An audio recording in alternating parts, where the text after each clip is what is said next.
Hello everyone, चलिए हम इस वीडियो में क्लास 8th के साइंस का chapter number 1 chemical effect of electric current का पार्ट 2 इसमें देखते हैं जो कि बचा हुआ था। इसके आगे जो भी एक्सप्लेनेशन था मैं एक वीडियो में एक्सप्लेन कर चुका हूं सभी टर्म को। आगे जो बचा हुआ है यहाँ से हम यहाँ से देखते हैं।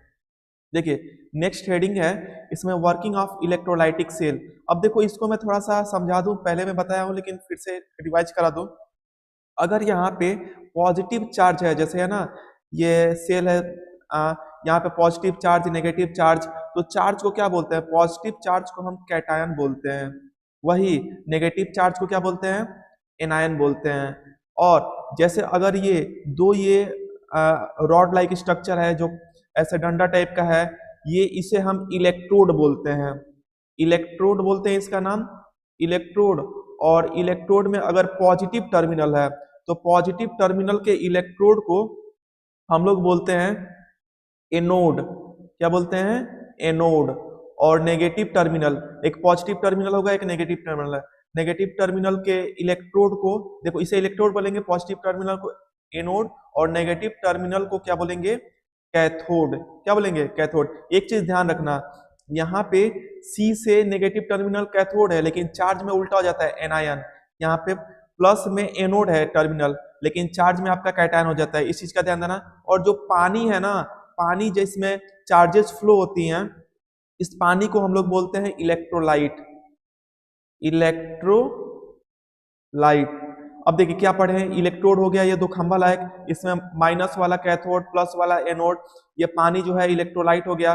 फिर यहाँ पे कैटायन और एनायन। अब देखो NaCl को, अगर सोडियम को, ये नमक है, इसको अगर इसमें डालेंगे फिर गर्म करके इसको हीट करेंगे तो आयन जनरेट होंगे, और उसके बाद करंट का फ्लो होगा पॉजिटिव टर्मिनल से, पॉजिटिव टर्मिनल देखिए डायरेक्शन, पॉजिटिव टर्मिनल से नेगेटिव टर्मिनल में फ्लो होता है। तो यही जो है वर्किंग ऑफ इलेक्ट्रोलाइटिक सेल है। इसमें आगे देखिए केमिकल रिएक्शन इन इलेक्ट्रोलाइटिक।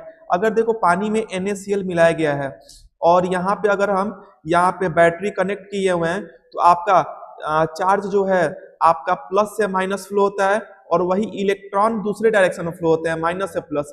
जो इलेक्ट्रिक करंट है, करंट जो है प्लस से माइनस फ्लो होता है, लेकिन इलेक्ट्रॉन का मूवमेंट जो है उल्टा होता है, माइनस से प्लस होता है। उतना भी आपको समझने लायक वो नहीं है। अब देखो सबसे पहले जो ये टूटता है ना, यहाँ पे NaCl जो नमक होता है खाने वाले साल्ट को सोडियम क्लोराइड NaCl बोलते हैं।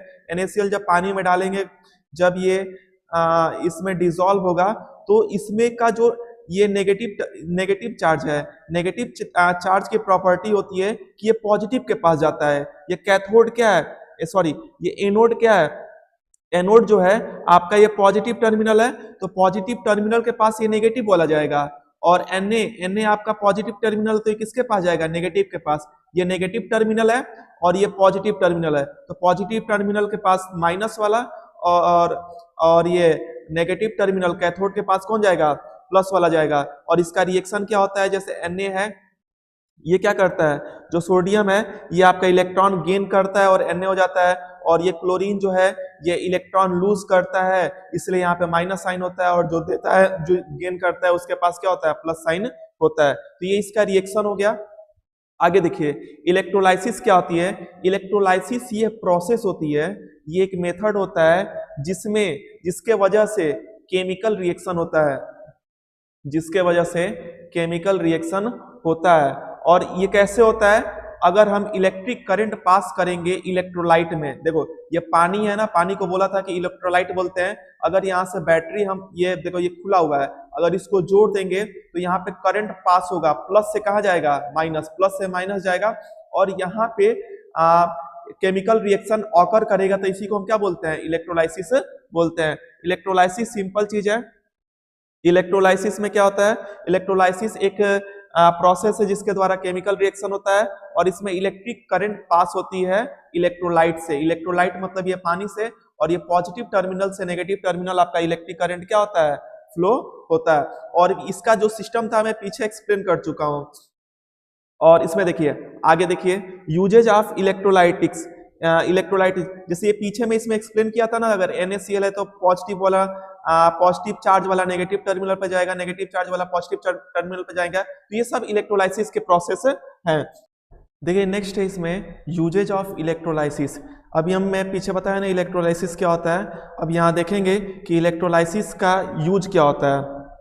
तो इलेक्ट्रोलाइसिस जो है, इलेक्ट्रोलाइसिस के हेल्प से हम लोग मेटल का प्रोडक्शन करते हैं, जैसे अल्मुनियम हो गया, मैग्नीशियम हो गया, क्लोरीन हो गया, इनका प्रोडक्शन होता है। और सबसे बड़ी चीज एक प्रोसेस होती है इलेक्ट्रोप्लेटिंग।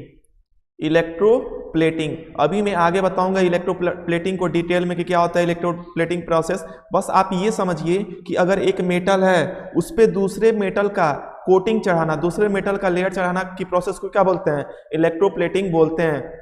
देखो जैसे यहाँ पे है मेटल, यहाँ पे कोई लोहा है, इस पे अगर कॉपर की लेयर चढ़ाना है, तो अगर एक मेटल पे दूसरे मेटल की लेयर चढ़ाना है उसे इलेक्ट्रोप्लेटिंग बोलते हैं। आप देख सकते हैं यहाँ पे कि ये देख लो टोटी है कितना शाइनिंग हो गया है। फिर यहाँ पे आपका जो ये टॉय है कितना कलरफुल है, कितनी शाइनिंग कर रही है। तो ये सब चीज़ है, गाड़ी भी शाइनिंग करती है, इलेक्ट्रोप्लेटिंग प्रोसेस से होती है। अब इलेक्ट्रोप्लेटिंग प्रोसेस कैसे होती है, इलेक्ट्रोप्लेटिंग जो प्रोसेस होती है उसमें सबसे पहले जो होता है ना, जो आपका नेगेटिव टर्मिनल है, नेगेटिव टर्मिनल पे हम उस मेटल को डालते हैं जिस पे हमें लेयर चढ़ाना है। फिर पॉजिटिव टर्मिनल पे हम उसको डालते हैं जिसके थ्रू हमको चढ़ाना है। जैसे मान लो कि कॉपर की लेयर चढ़ाना है इस चाबी पे, तो कॉपर हम डालेंगे इस पॉजिटिव टर्मिनल पे और चाबी को यहाँ डालेंगे।